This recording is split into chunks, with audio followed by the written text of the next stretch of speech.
Hello friends, ಬನ್ನಿ ಕಡಲೆ ಬೀಜ ಚಕ್ಕಿ ಕತೆ ಏನಾಯ್ತು ಅಂತ ನೋಡೋಣ. ನಮ್ಮ ಚಿಕ್ಕು ಬೇಬಿ ನಿಮಗೆ ಹಾಯ್ ಮಾಡ್ಬಿಡ್ತಾ ಇದ್ದಾನೆ. ಅವ್ನಿಗೂ ಕೂಡ ಒಂದು ಹಾಯ್ ಹೇಳ್ಬಿಡಿ ನಿಮ್ಮ ಕಡೆಯಿಂದ. ಬನ್ನಿ ಈಗ ರೆಸಿಪಿನ ನೋಡ್ಕೊಂಡ್ ಬರೋಣ. ನಾನು ನನ್ನ ಮಗ ಫಸ್ಟ್ ಟೈಮ್ ಕಡಲೆ ಬೀಜ ಚಕ್ಕಿನ ಟ್ರೈ ಮಾಡ್ತಾ ಇದೀವಿ. ನೋಡೋಣ ಹೇಗೆ ಬರುತ್ತೆ ಅಂತ ಹೇಳ್ಬಿಟ್ಟು ಫುಲ್ ವಿಡಿಯೋನ ವಾಚ್ ಮಾಡಿ ನಿಮಗೆ ಗೊತ್ತಾಗುತ್ತೆ. ಈಗ ಒಂದು ತಟ್ಟೆಗೆ 8 ಟೇಬಲ್ ಸ್ಪೂನ್ ಆಗೋಷ್ಟು ತುಪ್ಪನ ಸವರ್ಕೊಂಡು ಸೈಡ್ಗೆ ಎತ್ತಿಟ್ಕೊಂಡಿದ್ದೀನಿ. ಈಗ ಸ್ಟವ್ನ ಆನ್ ಮಾಡ್ಕೊಂಡು ಒಂದು ಕಡಾಯಿಗೆ ಒಂದು ಕಪ್ ಆಗೋಷ್ಟು ಕಡಲೆ ಬೀಜನ ಸೇರಿಸ್ಕೊಂಡು ಕಡಲೆ ಬೀಜ ಒಂದು ಸ್ವಲ್ಪ ಕ್ರಿಸ್ಪಿ ಆಗಿ ಹಾಗೆ ಮೇಲೆ ಹೊಟ್ಟೆಲ್ಲ ಬಿಟ್ಕೊಂಡ್ ಬರೋವರೆಗೂ ಅದನ್ನ ಚೆನ್ನಾಗಿ ಫ್ರೈ ಮಾಡ್ಕೊಂಡು ಕಡಲೆ ಬೀಜ ಚೆನ್ನಾಗಿ ತಣ್ಣಗಾದ್ಮೇಲೆ ಈ ತರ ಕಾಟನ್ ಬಟ್ಟೆ ಮೇಲೆ ಹಾಕೊಂಡು ಅದನ್ನ ಚೆನ್ನಾಗಿ ಈ ತರ ಉಜ್ಕೊಂಡ್ಬಿಟ್ರೆ ಕಡಲೆ ಬೀಜ ಸಿಪ್ಪೆ ಎಲ್ಲ ನೀಟಾಗಿ ಬಿಟ್ಟು ಈಗ ಪಾಕ ಮಾಡ್ಕೊಳ್ಳೋದಕ್ಕೆ ಸ್ಟವ್ನ ಆನ್ ಮಾಡ್ಕೊಂಡು ಒಂದು ಕಡಾಯಿಗೆ ಒಂದು 3/4 ಕಪ್ ಆಗೋಷ್ಟು ಬೆಲ್ಲ ಒಂದು ಸ್ವಲ್ಪ ನೀರನ್ನ ಸೇರಿಸ್ಕೊಂಡು ಬೆಲ್ಲನ ಚೆನ್ನಾಗಿ ಕರಗಿಸ್ಕೋಬೇಕಾಗುತ್ತೆ. ಬೆಲ್ಲ ಚೆನ್ನಾಗಿ ಕರಗಿದ್ದಾದ ನಂತರ ಬೆಲ್ಲ ಒಂದು ಸ್ವಲ್ಪ ಕಲರ್ ಚೇಂಜ್ ಆಗ್ಬಿಟ್ಟು ಅದ್ರ ಮೇಲೆ ಬಬಲ್ಸ್ ಬರೋದಕ್ಕೆ ಸ್ಟಾರ್ಟ್ ಆಗುತ್ತೆ. ಈಗ ನಮಗೆ ಪಾಕ ಯಾವ ತರ ರೆಡಿ ಆಗಿದೆ ಅಂತ ಗೊತ್ತಾಗಬೇಕು ಅಂತಂದ್ರೆ ಒಂದು ಪ್ಲೇಟ್ ಅಲ್ಲಿ ನೀರನ್ನ ಹಾಕ್ಬಿಟ್ಟು ನೀರಿಗೆ ಒಂದು ಸ್ವಲ್ಪ ಪಾಕನ ಹಾಕ್ಬಿಟ್ಟು ಈ ತರ ಒಡ್ಕೊಂಡ್ರೆ ಅದು ಸೌಂಡ್ ಬರುತ್ತೆ. ಈ ತರ ಸೌಂಡ್ ಬಂತು ಅಂತಂದ್ರೆ ಪಾಕ ಕರೆಕ್ಟ್ ಆಗಿದೆ ಅಂತ ಅರ್ಥ. ಈಗ ಮಾಡಿಟ್ಕೊಂಡಿರುವಂತ ಪಾಕಕ್ಕೆ ಬಿಡಿಸಿಟ್ಕೊಂಡಿರುವಂತ ಕಡಲೆ ಬೀಜನ ಕೂಡ ಸೇರಿಸ್ಕೊಂಡು ಅದನ್ನ ಚೆನ್ನಾಗಿ ಫ್ರೈ ಮಾಡ್ಕೋಬೇಕು. ನೋಡಿ ಈ ತರ ಚೆನ್ನಾಗಿ ಫ್ರೈ ಮಾಡಿ ಇಟ್ಕೊಂಡಿದ್ದಾದ್ಮೇಲೆ ಪ್ರಾಸೆಸ್ ನ ಆದಷ್ಟು ಲೋ ಫ್ಲೇಮ್ ಅಲ್ಲೇ ಮಾಡ್ಕೋಬೇಕಾಗತ್ತೆ. ನೋಡಿ ಈ ತರ ಚೆನ್ನಾಗಿ ಫ್ರೈ ಮಾಡಿ ಇಟ್ಕೊಂಡಿದ್ದಾದ್ಮೇಲೆ ಗ್ರೀಸ್ ಮಾಡಿ ಇಟ್ಕೊಂಡಿರುವಂತ ಪ್ಲೇಟ್ಗೆ ಇದನ್ನ ಸೇರಿಸ್ಬಿಟ್ಟು ಒಂದು ಗ್ಲಾಸ್ ಸಹಾಯದಿಂದ ಎಲ್ಲದನ್ನು ಈಕ್ವಲ್ ಮಾಡ್ಕೋಬೇಕಾಗತ್ತೆ. ನಾನು ಮಾಡಿರೋ ಮಿಸ್ಟೇಕ್ ಇಲ್ಲೇ ಆಗಿದ್ದು. ಈ ತರ ಎಲ್ಲ ಫ್ಲಾಟ್ ಆದ್ಮೇಲೆ ಅದೊಂದು ಸ್ವಲ್ಪ ಹೊತ್ತು ಬಿಸಿ ಆರೋದಕ್ಕೆ ಬಿಡಬೇಕಾಗಿತ್ತು. ಬಟ್ ನನಗೆ ಆ ಥರ ಜಾಸ್ತಿ ಅಲ್ವಾ, ಸೊ ಹಂಗಾಗಿ ಅದನ್ನ ಬಿಸಿ ಇದ್ದಾಗಲೇ ಕಟ್ ಮಾಡ್ಕೊಂಡ್ಬಿಟ್ಟೆ. ಅದು ಶೇಪೇ ಸರಿಯಾಗಿ ಬರಲಿಲ್ಲ.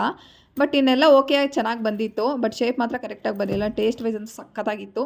ಸೊ ಇದಾಗಿತ್ತು ಇವತ್ತಿನ ರೆಸಿಪಿ. ಇಷ್ಟ ಆದರೆ ಲೈಕ್ ಮಾಡಿ, ಶೇರ್ ಮಾಡಿ, ಹಾಗೆ ನನ್ನ ಚಾನಲ್ನ ಸಬ್ಸ್ಕ್ರೈಬ್ ಮಾಡ್ಕೊಳ್ಳಿ.